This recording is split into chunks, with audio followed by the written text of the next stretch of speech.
तो guys welcome back to my channel. Guys आप सभी का एक बार फिर से स्वागत है मंत्रा स्टडीज़ में। गाइस हमने देखा था पिछले लेक्चर में स्टमक क्या था, स्टमक के पार्ट्स क्या थे, स्टमक के कितने फीचर्स थे, वो सब हमने देखे थे। अब हम देखेंगे पार्ट 2। उसमें देखेंगे रिलेशन क्या है स्टमक का, किसके साथ कैसा रिलेशन है। तो सबसे पहले रिलेशन में हमने बात किया पेरिटोनियम रिलेशन का। तो पेरिटोनियम रिलेशन कैसा है कि stomach is lined by peritoneum on both its surface. मतलब जो स्टमक होता है हमारा वो लाइन होता है कैसे, दोनों साइड से, पोस्टीरियर एंटीरियर साइड से भी, पोस्टीरियर साइड से भी, दोनों साइड से कैसा होता है इस वो मतलब लाइन होता है पेरिटोनियम से, दोनों साइड से वो लाइन होता है। बोथ साइड से हमने बोला जैसे stomach is line by peritoneum on it's both side, उसके दोनों साइड पे क्या होते हैं, पेरिटोनियम प्रेजेंट होते हैं। अब उसके बाद एक लेसर कर्वेचर से इसका क्या है कि it is in form of lesser omentum. अब जो लेसर कर्वेचर है वो फॉर्म कौन से फॉर्म में प्रेजेंट होता है, लेसर ओमेंटम में। और जो हमारा ग्रेटर कर्वेचर होता है वो कौन से फॉर्म में होता है, it is in form of greater omentum. तो लेसर कर्वेचर जो है लेसर ओमेंटम में, ग्रेटर कर्वेचर जो है वो ग्रेटर ओमेंटम में। अब हमने देखा था कि नियर द फंडस, मतलब फंडस जो था उसके पास में क्या है, नियर द फंडस के पास क्या है, तो two layers meet to form gastrosplenic ligament. Fundus के पास में दो लेयर मिलते हैं और वो क्या फॉर्म करते हैं, गैस्ट्रोस्प्लिनिक लिगामेंट फॉर्म करते हैं। गैस्ट्रोस्प्लिनिक लिगामेंट कौन सा, गैस्ट्रोस्प्लिनिक, स्प्लिनिक अंदर स्प्लीन जो होता है हमारा, वो स्प्लीन के यहाँ पे क्या करते हैं, एक लिगामेंट फॉर्म करते हैं गाइस। उसके बाद हमने देखा था कार्डियक एंड पे जो होता है, कार्डियक एंड पे वहाँ पे क्या होता है, पेरिटोनियम जो होता है वो क्या फॉर्म करता है, गैस्ट्रोफ्रेनिक लिगामेंट फॉर्म करता है। अब हमारा जो था फंडस के पास गैस्ट्रोस्प्लिनिक लिगामेंट फॉर्म हो रहा था और कार्डियक एंड पे क्या फॉर्म हो रहा है, पेरिटोनियम क्या फॉर्म कर रहा है कि गैस्ट्रोफ्रेनिक लिगामेंट फॉर्म कर रहा है। अब उसके बाद हम आगे देखेंगे क्या है, विसरल रिलेशन। अब एक होता था, हमने दो पार्ट देखा था, एक था पैराइटल और एक होता है विसरल। तो पैराइटल जो था वो पेरिटोनियम पार्ट हो गया। अब विसरल मतलब जो इंटरनल पार्ट होता है, तो बोलते हैं कि पैराइटल मतलब जो पराये होते हैं उन्हें क्या बोलते हैं, पैराइटल मतलब जो आउटर के होते हैं, जो बाहर के लोग होते हैं वो क्या होते हैं, पराये लोग होते हैं। तो मतलब उनका क्या हो गया, वो पैराइटल पार्ट हो गया। और विसरल मतलब क्या होता है कि मराठी में तो हम नहीं बोल सकते कि विसरल मतलब कि जिन्हें कभी भूलना नहीं चाहिए, ऐसा याद रखो कि जिन्हें कभी भूलना नहीं चाहिए, तो वो होते हैं विसरल, मतलब वो हमारे अंदर के पार्ट होते हैं। तो एंटीरियर सरफेस देखते हैं, तो एंटीरियर में विसरल रिलेशन में क्या है, एंटीरियर सरफेस जो है तो इट रिलेटेड टू, जैसे कि अब इंटीरियर मतलब अंदर के पार्ट जो विसरल पार्ट है तो किसको रिलेट करते हैं, जैसे इनके अंदर क्या क्या आएंगे, लीवर आ जाएगा, हमारा डायफ्राम आ जाएगा, ट्रांसवर्स कोलोन आ जाएगा और जो कोस्टल मार्जिन होते हैं वो आ जाएंगे।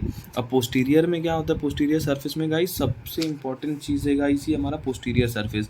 एंटीरियर में हमने विसरल में देखा, विसरल रिलेशन में जो अंदर के जो भी होते हैं हमारे जो भी ऑर्गन्स, जैसे लीवर हो गया, डायफ्राम हो गया, ट्रांसवर्स कोलोन हो गया, कोस्टल मार्जिन हो गया, ये सब एंटीरियर पार्ट हो गए।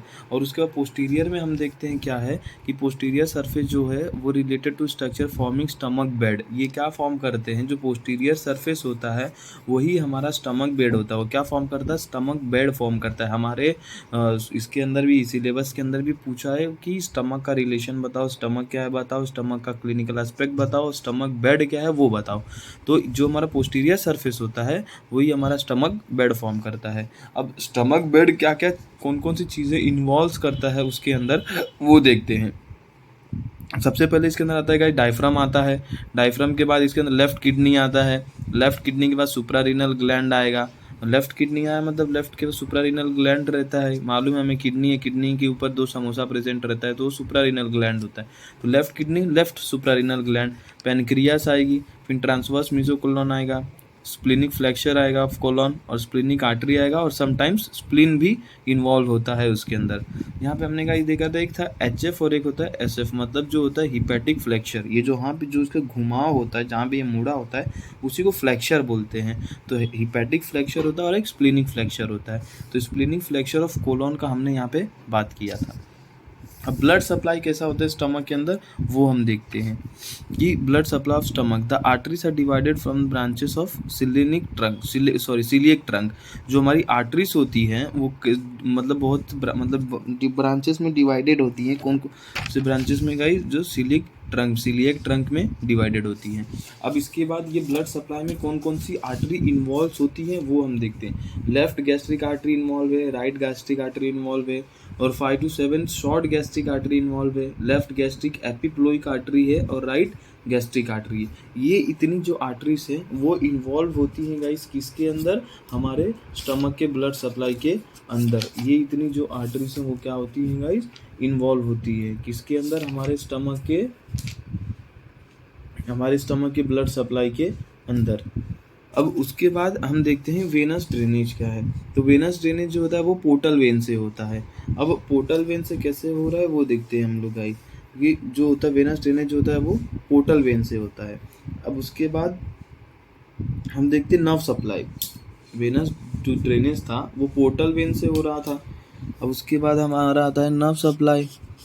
नर्व सप्लाई में हम देखते हैं नर्व सप्लाई में क्या है, जो नर्व सप्लाई में दो पार्ट होता है, एक सिंपैथेटिक पार्ट होता है और एक पैरासिम्पैथेटिक पार्ट होता है। जो T6 से लेके T10 तक जो होता है वो हमारा सिंपैथेटिक पार्ट होता है, मतलब ग्रेटर स्प्लीनिक नर्व होता है। और पैरासिम्पैथेटिक में क्या होता है, वेगस नर्व इन्वॉल्व होती है।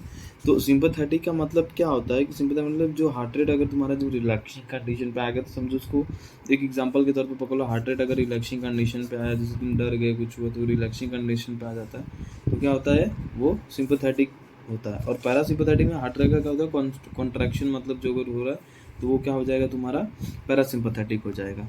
अब उसके बाद हम देखते हैं क्लिनिकल एस्पेक्ट इसके क्या है, अप्लाइड एस्पेक्ट इसके क्या है, वो हम देखते हैं। क्लिनिकल एनाटॉमी में क्या क्या इसने इन्वॉल्व किया, पेप्टिक अल्सर हो गया, गैस्ट्रिक अल्सर हो गया, गैस्ट्रिक पेन हो गया, गैस्ट्रिक कार्सिनोमा मतलब कैंसर ऑफ स्टमक हो जाता है, तो जिसको लीदर बोतल ऑफ स्टमक बोलते हैं। फिर पाइलोरिक ऑब्स्ट्रक्शन मतलब जो तुम्हारा पाइलोरिक होता है, पाइलोरिक स्फिंक्टर होता है उसके अंदर कोई ऑब्स्ट्रक्शन आ गया। फिर हाइटल हर्निया है। हाइटल हर्निया का मतलब क्या होता है कि जो हमारा नॉर्मल स्टमक है और हाइटल हर्निया कंडीशन में तो जो डायफ्राम होता है वो थोड़ा सा अब नॉर्मल हो जाता है, मतलब ये डायफ्राम ऐसा प्लेन रहता है बट यहाँ पे क्या होता है थोड़ा सा उठ जाता है, तो उसे बोलते हैं हाइटल हर्निया। अब उसके बाद हम देखते हैं गैस्ट्रोस्कोपी। गैस्ट्रोस्कोपी मतलब हमें पता है गाइस, हम जो देखते हैं स्कोप इंस्ट्रूमेंट होता है उसके ज़रिए देखना, उसे गैस्ट्रोस्कोपी बोलते हैं।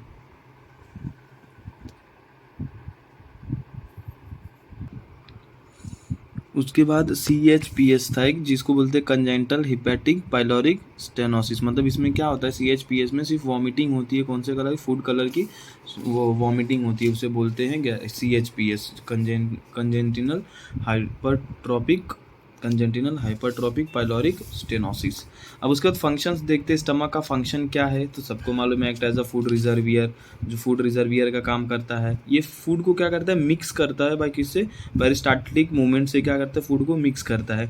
और उसके बाद मिक्स करने के बाद अगर जब हमारा खाना अगर मिक्स हो गया हमारे स्टमक के अंदर, तो अब उसका क्या एक प्रोसेस रहेगा, डाइजेशन का प्रोसेस रहेगा। तो वो कैसे होता है, ये क्या करता है, फिर स्टमक क्या करेगा, सिक्रीशन करेगा, किसका, बहुत डिफरेंट एंजाइम्स का सिक्रीशन, गैस्ट्रिक जूस का सिक्रीशन करेगा। तो उससे क्या होगा, जो खाना डाइजेशन में मन। फिर चर्निंग मूवमेंट ऑफ स्टमक का चर्निंग मूवमेंट होता है। In gastric gland which produces HCl to destroy micro organism. और ये क्या करेगा, जो गैस्ट्रिक ग्लैंड्स होते हैं वो अलग जो क्या करें HCl प्रोड्यूस करने लगते हैं, जो क्या करते हैं, डिस्ट्रॉय करता है किसको, माइक्रो ऑर्गेनिजम्स को। उसके बाद फिर ये प्रोड्यूस करता है इंट्रिंसिक फैक्टर। हमने पीछे भी पढ़ा था कि इंट्रिंसिक फैक्टर ऑफ कैस्ट्रोल को क्या करता है, प्रोड्यूस करता है, वो किसके लिए, जो विटामिन B12 होता है इस इंटेस्टाइन के अंदर, उनके एब्जॉर्प्शन के लिए। तो ये गाइस हमारा पूरा था स्टमक का फंक्शन, स्टमक का ब्लड सप्लाई क्या होता है, क्लिनिकल एनाटॉमी क्या होता है, क्लिनिकल, फिर उसके बाद इसका रिलेशन कैसे था, फिर उसके बाद हमने देखा था इधर लेसर कर्वेचर, ग्रेटर कर्वेचर, इसके जो भी पार्ट थे, इसके ऑरिफिस कितने थे, लोकेशन क्या था, शेप क्या था, साइज क्या था, ये सब हमने देख लिया गाइस। और लास्ट में एक रह जाता है गाइस कि आयुर्वेदिक एस्पेक्ट क्या होता है स्टमक का, वो तो आयुर्वेदिक एस्पेक्ट क्या है स्टमक का, नाभि और हृदय के बीच क्या होता है, आमाशय का स्थान होता है। मतलब हमारा जो स्टमक का जो स्थान होता है, जो स्टमक का जो पोजीशन होता है वो कहाँ पे होता है, जो हमारा अम्बलिकस होता है, नाभि मतलब जो हमारा अम्बलिकस होता है, हृदय मतलब जो हमारा हार्ट होता है, उसके बीच में प्रेजेंट होता है। और उसके बाद एक होता है क्लेदक कफ का स्थान, जो क्लेदक कफ होता है उसका भी स्थान कहाँ पे होता है गाइस, आमाशय में होता है। तो ये गाइस हमारा पूरा स्टमक था। वो कोई भी डाउट होगा गाइस प्लीज़ कमेंट सेक्शन में पूछिए, कुछ भी डाउट रहेगा मैं कमेंट सेक्शन में पूरी कोशिश करूँगा आपको बताने गाइस। अगर वीडियो अच्छी लगी गाइस तो उसे लाइक करना, सब्सक्राइब करना चैनल को और कमेंट जरूर करना guys. Thank you so much guys.